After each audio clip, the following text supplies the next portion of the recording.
God does not just see you, the person, the individual Jonathan L. Harris, the individual Kathy, the individual Day Day, the individual Polly, Paulette, whoever. God sees your energy, your vibration. The universe responds to your energy, your intentions, your vibration. So you have to be mindful of the vibration that you're carrying. Remember, like attracts like. We all carry a vibration depending on what we're going through within our mind, within our consciousness, within our spirit, within ourselves. And that's why you have to deal with that thing that is within you. You know, a lot of people are afraid of dealing with themselves. They're afraid of what they think. They're afraid of how they feel. And they just want to avoid who they are. And you can't avoid who you are because you are who you are. And until you accept that, you can't change anything. You can't change it because you don't want to acknowledge it. So you have to acknowledge your pain. You have to acknowledge your hurt. You have to acknowledge those things that you feel don't work for your highest and greatest good, because in truth and in reality, they do. You're asking God for something and he's telling you, you have to grow through it so that you can get to it. You have to make that choice. You have to sit down. And this is what I see when a lot of people say, oh, I have trouble meditating. I can't sit down. And the reason why is because we don't want to sit down and listen to ourselves, because we think what we're thinking and how we're feeling is crazy, but it's not, because you didn't get to where you are overnight. If you're 40, that's 40 years of training. If you're 28, that's 20 years of training. If you're 60, that's 60 years of training.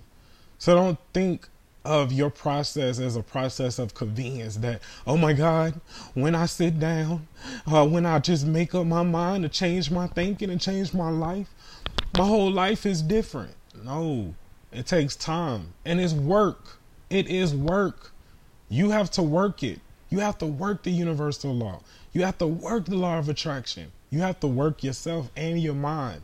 And you have to constantly push to develop yourself, to grow yourself, to become the person that can achieve the things that you want to achieve in your life. Like, it's so important. And obedience to the word of God, to the word that has been bestowed within you. See, God has given us all a vision, but some of us get so discouraged by that vision that has been placed within us because it's within our mind and we don't know how we're going to get there physically. We know what we see, but we doubt the process. And through doubting the process, we don't allow ourselves to work. We don't allow ourselves to achieve. We don't allow ourselves to grow. You have to take this time right now to make a choice.